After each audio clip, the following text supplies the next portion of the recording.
Next speaker doctor Vinay Sahasrabuddhe जी। आदरणीय उपसभापति जी, देश की वित्त मंत्री श्रीमती निर्मला सीतारमण जी ने जो अप्रोप्रिएशन बिल लाया है उसके समर्थन में मैं कुछ बिंदु सदन के सामने रखना चाहता हूं। वैसे सामने विपक्ष के बेंचेस खाली है, मगर मैं मानता हूं कि सदन में निश्चित रूप में देश की प्रगति और देश जिस पद्धति से आगे बढ़ रहा है उसके बारे में एक समाधान का वातावरण है। और ऐसी स्थिति में आज दिन भर जो इस सदन ने देखा, मैं मानता हूं कि ये एक संघर्ष है संदेह बनाम विश्वास का और यथास्थिति बनाम परिवर्तन का। क्योंकि जनतंत्र में हर 5 साल चुनाव होते हैं, ये तो है ही, मगर चुनाव होते हैं वो चुनाव के लिए चुनाव नहीं होते। जब लोगों को परिवर्तन का एक अवसर दिया जाता है, अगर वो चाहते हैं तो वो परिवर्तन कर सकते हैं। तो जनतंत्र की संकल्पना में ही परिवर्तन अंतर्निहित है। मगर जो परिवर्तन चाहते ही नहीं थे और यथास्थितिवाद को बनाया रखना चाहते थे, ऐसे लोगों को आज विपक्ष में बिठाया गया है। मैं मानता हूं कि उनकी यथास्थिति वहीं पर रहे, वो लगातार विपक्ष में ही रहे, इसी में देश की भलाई है। ये मैं मानता हूं कि आज के पूरे घटनाक्रम को देखते हुए जिन्होंने इसको देखा है वो लोग, दर्शक जो है, वो भी यही मानते होंगे। मैं ये कह रहा हूं, इसका कारण ये है, मतलब मैं सोच रहा था कि पिछला हमारा सेशन भी इसी तरीके से वॉश आउट हो गया, ये सेशन भी लगभग वॉश आउट होने के कगार पर है, पता नहीं आगे क्या होगा। तो हमारे सदन को चलने न देने के बारे में इनकी भूमिका क्या होगी, ऐसा जब मैं एक राजनीति शास्त्र के छात्र के रूप में सोचता हूं तो मुझे लगता है कि इनको कुल मिलाकर जनतंत्र और विशेष रूप में संसदीय जनतंत्र ये विफल ही होना है, सफल हो ही नहीं सकता। ये इनको बताना था अपने तरीके से, जनतंत्र का उपयोग करते हुए ही जनतंत्र को परास्त करने की इनकी जो रणनीति थी, इनका जो षड्यंत्र था, उसी का एक बहुत ही बीभत्स रूप आज हमने देखा है माननीय उपसभापति जी। और मैं इसलिए कह रहा हूं कि जनतंत्र का संबंध विकास के साथ है, विकास का संबंध परिवर्तन के साथ है, मगर ये चाहते ही नहीं है। और जैसे मैं, मतलब लंबा इतिहास देखने की जरूरत नहीं है, मगर जनतंत्र की विश्वसनीयता बढ़ाने की जो कोशिश होनी चाहिए थी वो उन्होंने अपने कार्यकाल में तो कभी की ही नहीं। और एक पूर्व प्रधानमंत्री इन्हीं के दल की, उन्होंने तो कहा था कि जनतंत्र में करप्शन तो होता ही होता है, उसमें क्या बड़ी बात है। ये उनका बड़ा मतलब प्रसिद्ध स्टेटमेंट था उस जमाने में। तो करप्शन भी चलता रहे, घरानेशाही भी चलती रहे, और फिर भी जनतंत्र का नाम केवल लेते रहे हम। ऐसा तो जनतंत्र, खोखला जनतंत्र ये देश तो नहीं चाहता था। और जब मैं देख रहा था कि जिन्होंने आज सभागृह में वॉकआउट किया और तरह तरह की बाकी बातें की, लगभग वो हर एक दल ऐसा है जो एक घरानेशाही के प्रति समर्पित है। और घरानेशाही कोई जनतंत्र का विकल्प तो नहीं हो सकता निश्चित रूप में। और ऐसी सारी स्थिति में मैं मानता हूं कि जब देश को यह पता है कि जनतंत्र की विश्वसनीयता बढ़ाने का काम अगर किसी के कार्यकाल में हुआ है, तो अभी लगभग 7-7.5 साल प्रधानमंत्री जी के नेतृत्व में, नरेंद्र भाई मोदी जी के नेतृत्व में इस देश ने देखा है, और उसके पहले जब अटल जी की सरकार थी तब हमने देखा है।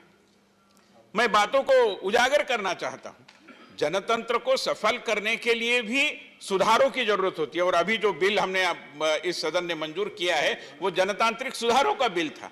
और इस देश में जनतांत्रिक सुधारों की चर्चा में बहुत ही महत्वपूर्ण बिंदु चर्चा में लाए और उस पर क्रियान्वयन किया। वो किसने किया? अटल जी ने किया। राज्यसभा का चुनाव पारदर्शी किसने किया? उसमें जो घोड़े बाजार चलता था, हॉर्स ट्रेडिंग चलता था, उसको रोका किसने? अटल बिहारी वाजपेयी जी ने रोका।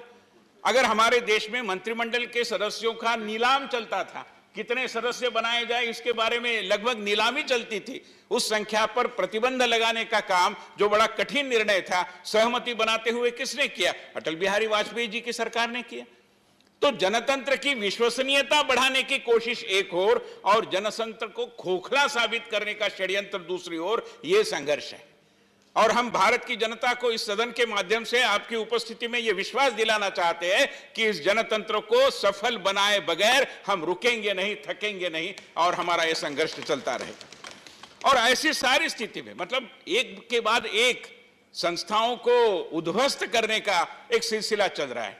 जिस संसदीय स्थायी समिति की बात आई, parliamentary department related standing committee, जिसने इसके पहले चाहे कृषि सुधारों की बात हो, चाहे सीएए का विषय हो, चाहे एक देश एक निर्वाचन की बात हो, ये सारे विषय समितियों में पूर्ण रूप में चर्चा होकर, विचरित होकर एक मत से सदन के सामने आए थे। मगर जो पार्लियामेंट्री स्टैंडिंग कमेटी में एक बात करना, सदन में दूसरी बात करना, इस तरीके की दोहरेपन की जो राजनीति है, जो जनतंत्र पर आघात करने वालों की मंशा को प्रदर्शित करती है। आज भी जो बिल आया था, हमने मंजूर किया, वो पार्लियामेंट्री स्टैंडिंग कमेटी ने उसमें एक मुख से उसका पुरस्कार किया था, मगर यहां पर राजनीति चलाई गई। तो ये जो जनतंत्र के विरोध में एक षड्यंत्र चल रहा है, मैं मानता हूं कि एक दृष्टि से इनके जो स्थगन प्रस्ताव माननीय उपसभापति जी, वो सदन की कार्यवाही को स्थगन करने के लिए नहीं है। मुझे तो डर है ये जनतंत्र को ही स्थगित करना चाहते हैं और ऐसी हरकतों को हम कभी सफल नहीं होने देंगे। यह जनता का विश्वास है और उस जनता के विश्वास को मुखर करने के लिए आज हम सदन में उपस्थित हैं। मान्यवर, आर्थिक स्थिति की अगर मैं बात करूं, मैं कोई अर्थशास्त्र का छात्र तो नहीं है, मगर सरसरी नजर से भी अगर हम देखें तो क्या ध्यान में आता है, 8 साल पहले की क्या स्थिति थी और आज क्या स्थिति है। 8 साल पहले मध्य वर्ग की अगर मैं बात करूं तो 2 से 5 लाख की आय पर जो टैक्स था वो 10% था, आज 5% हो गया। 8 साल पहले जो रेस्टोरेंट्स में हम खाने पीने के लिए जाते हैं, कामकाजी लोगों को तो हर रोज रेस्टोरेंट में, किसी भोजनालय में भोजन करना पड़ता है, हमें 13 से लेकर 28% उसके ऊपर टैक्स देना पड़ता था, आज मात्र 5% टैक्स देना पड़ता है। 8 साल में काफी कुछ परिवर्तन हुआ है। होम लोन, हम गृह के लिए जो कर्जा लेते हैं उसके लिए 10.3% 30% हमें ब्याज देना पड़ता था, आज 8.65% ब्याज देना पड़ता है। क्या ये आर्थिक स्थिति के सुधार के परिचायक ऐसे बिंदु नहीं है? हम अगर इंफॉर्मेशन टेक्नोलॉजी की बात करें, आजकल विशेष रूप में कोरोना के काल में हम सब देखते हैं कि हर किसी को इंफॉर्मेशन टेक्नोलॉजी के माध्यम से शिक्षा दीक्षा जारी रखना, ज्ञान दान और ज्ञानार्जन दोनों के लिए उसका उपयोग करना पड़ा। और अच्छी बात है कि 8 साल पहले 1 GB का 3G डेटा लेने के लिए उसका जो पैक आता है 250 रुपया खर्चा करना पड़ता था, आज 1 GB का और 4G डेटा, आज तरक्की हुई है, 4G डेटा मिलता है, तो 1 GB का 4G डेटा लेने के लिए मात्र 5 रुपया खर्चा होता है। क्या यह प्रगति का परिचायक नहीं है? हम जानते हैं कि पुराने जमाने में जो दिल के मरीज है उनके लिए स्टेंट वगैरह लगाना होता है तो कितना खर्चीला विषय हो जाता था। केवल उसके खर्चे के डर के कारण लोग उस ऑपरेशन में जाते नहीं थे। आज स्टेंट सस्ते हो गए, दवाइयां सस्ती हो गई है, इन्फ्लेशन का जो रेट है वो भी निश्चित रूप में कम हुआ है। साथ साथ हमारे देश के बाकी जो भी प्रगति के मानक होते हैं इसमें भी एक महत्वपूर्ण और प्रगति हमने हासिल की है। ईज ऑफ डूइंग बिजनेस का जो सारा मतलब एक आकलन बनाया जाता है वैश्विक स्तर पर, एक जमाने में हम 160 अंक पर थे, आज 77वें क्रमांक पर आ गए। क्या यह प्रगति का परिचायक नहीं है? और इसलिए मान्यवर मैं कहना चाहता हूं, और हर तरीके से सुशासन, अभी श्रद्धेय अटल बिहारी वाजपेयी जी का जन्मदिन आएगा 3 दिन के बाद, जिसको हम सुशासन दिन के रूप में मनाते हैं, पूरा देश मनाता है। और सुशासन का एक परिचायक होता है कि कम समय में आपको जो सेवाएं मुहैया होनी चाहिए वो मुहैया हो। हमें याद है वो दिन, और कभी कभी public memory is too short, तो हम भूल जाते हैं कि अभी अभी की तो बात थी कि पासपोर्ट लेने के लिए आवेदन करने के बाद 5 महीने लगते थे। अभी मात्र 1 महीने में पासपोर्ट आपके घर पर पहुंचाया जाता है। मैं मानता हूं कि बहुत सारे विषयों में जो प्रगति हुई है, जो परिवर्तन हुआ है, उसको हमने भी ध्यान में रखना चाहिए और जनता के ध्यान में ला देने की कोशिश भी हमने बराबर करती रहनी चाहिए। नहीं तो जनता इस विषय में कई बार, जैसे मैं देखता हूं कि परिवर्तन का आकलन करने में थोड़ी सी अक्षम हो जाती है। मैं मानता हूं कि जनता को हमें सहयोग करना चाहिए। मान्यवर, मैं महाराष्ट्र से आता हूं और वित्त मंत्री जी को मैं बताना चाहता हूं कि सरकार की जो योजनाएं हैं बहुत अच्छे तरीके से लोगों तक पहुंच तो रही है, मगर जहां जहां विपक्ष की सरकारें हैं, और दुर्भाग्यवश महाराष्ट्र में ऐसी एक सरकार है जिसको कहा जाता है कि ये महाविनाश आघाड़ी है। नाम तो विकास का लेते हैं, काम विनाश का कर रहे हैं। तो ये महाविनाश आघाड़ी की सरकार जिस पद्धति से प्रधानमंत्री मोदी जी ने जो साकार की हुई योजनाएं हैं उनको जनता तक पहुंचाने के मार्ग में जो रोड़े अटकाने का काम कर रही है, लगातार कर रही है, उसके कुछ उदाहरण मैं माननीय वित्त मंत्री जी के सम्मुख रखना चाहता हूं। मुद्रा योजना है और महाराष्ट्र में कई सारे हमारे अनुसूचित जाति, जनजाति, पिछड़े वर्ग के हमारे युवाओं ने उसका बहुत अच्छे तरीके से लाभ लिया है।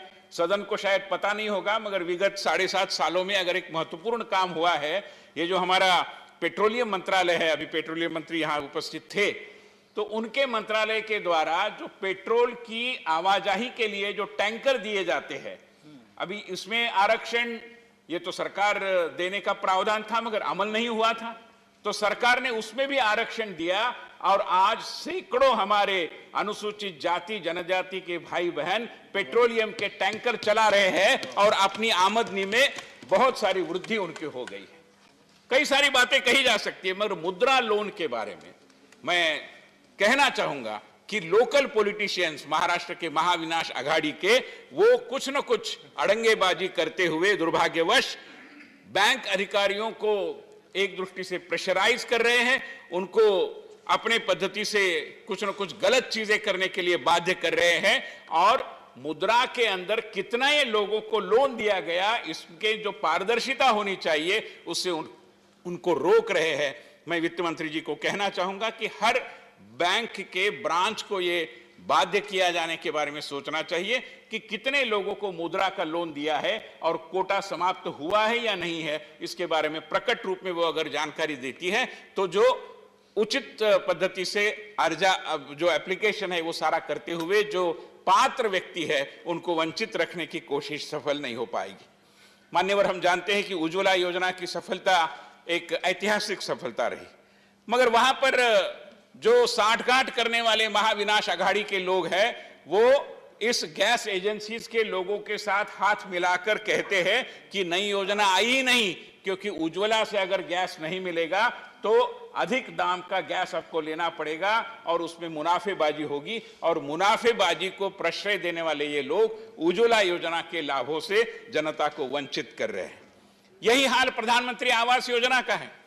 प्रधानमंत्री आवास योजना में जो वंचित वर्ग है उसकी क्रमवारी लगाई जाती है और ए, बी, सी, डी ऐसे वर्ग होते हैं, तो कई बार यह ध्यान में आता है कि जो सबसे वंचित वर्ग है उपाध्यक्ष जी, उसको उस क्रम में न लाते हुए उसको टालकर अगले क्रम पर और वो सूची ली जाती है, जिसके कारण जो सर्वाधिक वंचित है उनको लाभ मिला देने में हमारे वहां के जो लोग हैं वो अक्षम होते हैं। और इसमें भी फिर एक बार मैं कहना चाहूंगा कि महाविनाश आघाड़ी के लोग बहुत सारी अड़ंगेबाजी कर रही है।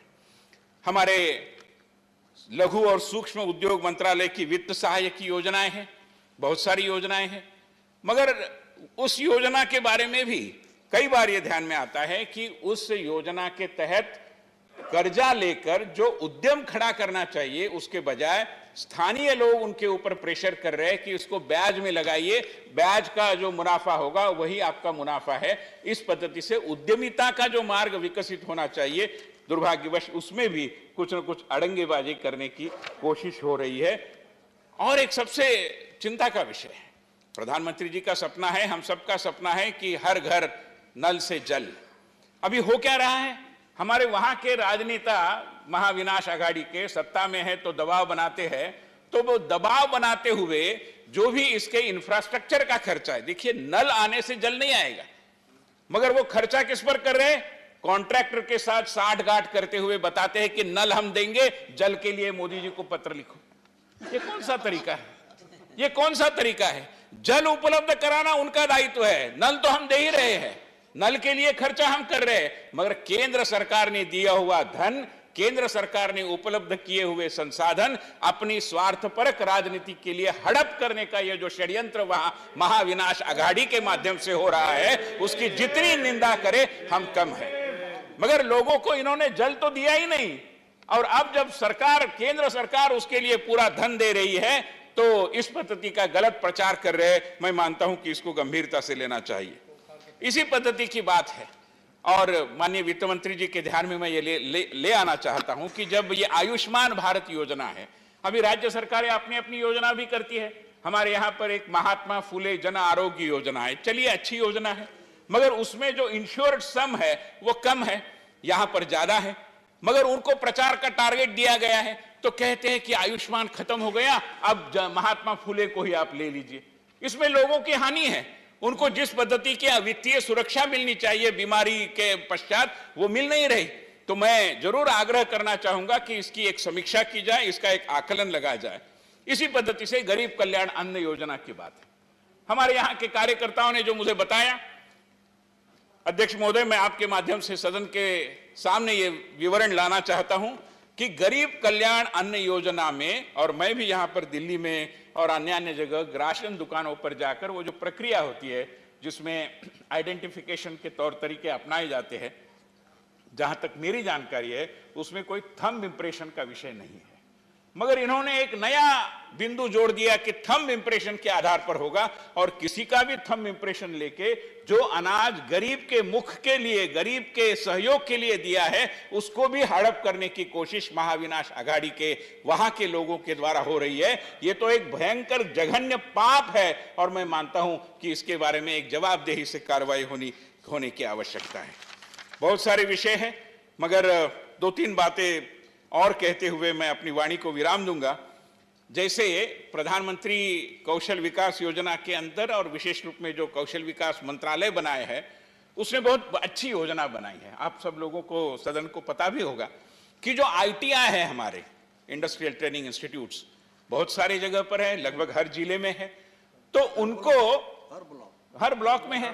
तो ITI को अपनी जो उनकी प्रौद्योगिकी है, टेक्नोलॉजी है, उसको विकसित करने के लिए, स्थानीय उद्योग के साथ उनका गठजोड़ बनाने के लिए सरकार ने करोड़ों रुपए दिए। मैं एक उदाहरण देता हूं।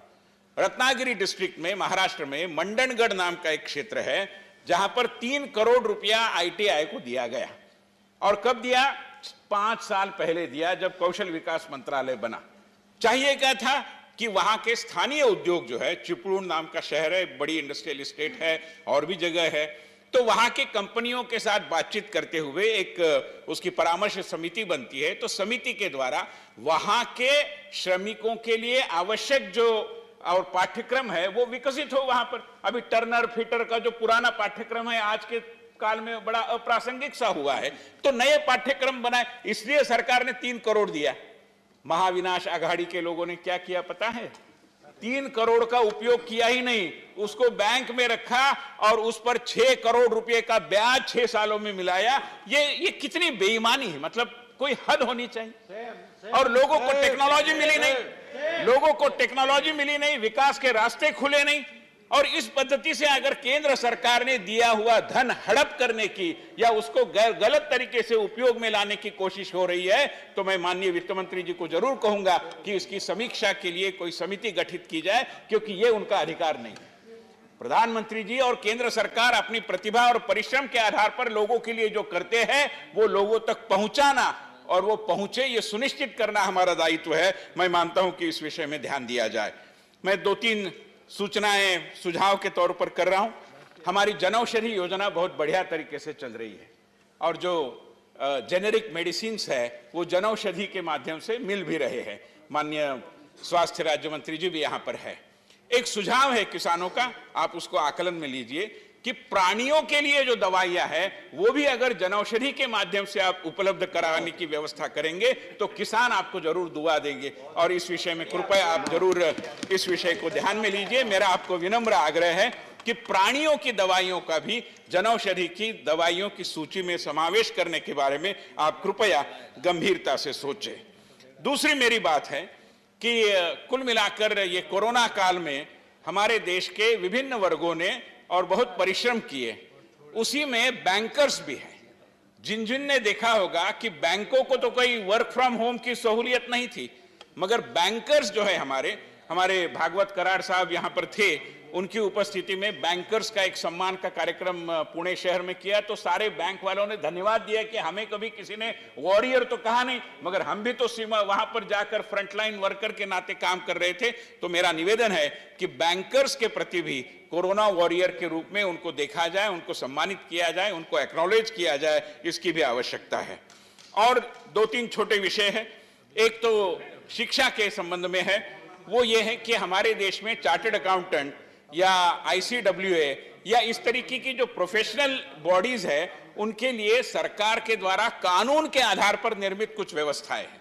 मगर टाउन प्लानिंग का जो क्षेत्र है, और हम देखते हैं कि हमारे शहरों की अवस्था कितनी दयनीय है कई बार, और छोटे छोटे गांव आज टाउन बन रहे हैं मगर कोई प्लानिंग नहीं है, तो तरह तरह की मतलब वहां पर समस्याएं आ रही है, क्योंकि हमारे देश में टाउन प्लानर्स की कमी है। और टाउन प्लानर्स की कमी होने का एक कारण यह है कि टाउन प्लानिंग पढ़ाने वाले संस्थाओं की कमी है, और इस विषय में नियंत्रण करने वाली कोई अखिल भारतीय कानून से बनी हुई व्यवस्था नहीं है। कांग्रेस के कुछ नेताओं ने एक एजेंसी बनाई थी, और दुर्भाग्यवश उनके कार्यकाल में एक कानून बना कि टाउन प्लानिंग के लिए जो काम करेगा, कोई कॉलेज खोलेगा, तो उसको उस संस्था का एफिलिएशन लेना पड़ेगा जो एक निजी संस्था है, जो एक प्राइवेट लिमिटेड कंपनी है। तो मैं मानता हूं कि एक करप्शन का उदाहरण है, इसको मिटाना भी जरूर है। देश के कुल मिलाकर नगर रचना का जो शास्त्र है टाउन प्लानिंग का, उसके लिए भी ये बहुत आवश्यक बात है। मैं इसको भी आकलन के लिए माननीय वित्त मंत्री जी के और सदन के सम्मुख लाना चाहता हूं। अंत में मैं केवल इतना ही कहूंगा कि सवाल केवल किसी एक प्रदेश का नहीं है, मगर पूरे देश को। उत्तर प्रदेश की अगर मैं बात करूं तो इन्होंने तो लगभग बहुत सारा समय उसको प्रश्न प्रदेश ही बनाकर छोड़ा था। हमने प्रश्न प्रदेश को उत्तर प्रदेश बनाया है, और अभी उत्तम प्रदेश बनाने की ओर हम आगे बढ़ रहे हैं। मगर इसी रचना में मैं मानता हूं कि सरकारी योजनाओं का सही क्रियान्वयन हो। विपक्ष की सरकारें अपने संकीर्ण राजनीतिक स्वार्थ के कारण उसमें अड़ंगेबाजी न कर पाए, इसलिए सांसदों को समाहित करते हुए कोई समीक्षा की रचना स्थानीय स्तर पर, और राज्यसभा के सदस्य सांसदों का उसमें अधिक समावेश होना चाहिए, क्योंकि हमारा किसी एक विशेष चुनाव क्षेत्र के साथ लगाव नहीं होता, पूरा प्रदेश ही हमारा चुनाव क्षेत्र होता है। तो मेरा तो मानना है कि ऐसी कोई एक समीक्षा की रचना बनती है तो और अधिक सटीक तरीके से सरकारी योजनाओं के क्रियान्वयन की समीक्षा भी होगी, और जनता को जो लाभ पहुंचाने के लिए प्रधानमंत्री मोदी जी जी तोड़ अपने प्रतिभा और परिश्रम के आधार पर मेहनत कर रहे हैं, उसका भी अच्छा प्रतिफल भारत की जनता को मिल पाएगा। आजादी के अमृत महोत्सव के वर्ष में मैं मानता हूं कि सरकार इसके बारे में गंभीरता से सोचेगी तो बहुत अच्छा होगा। मैं इस बिल का समर्थन करते हुए अपनी वाणी को विराम देता हूं।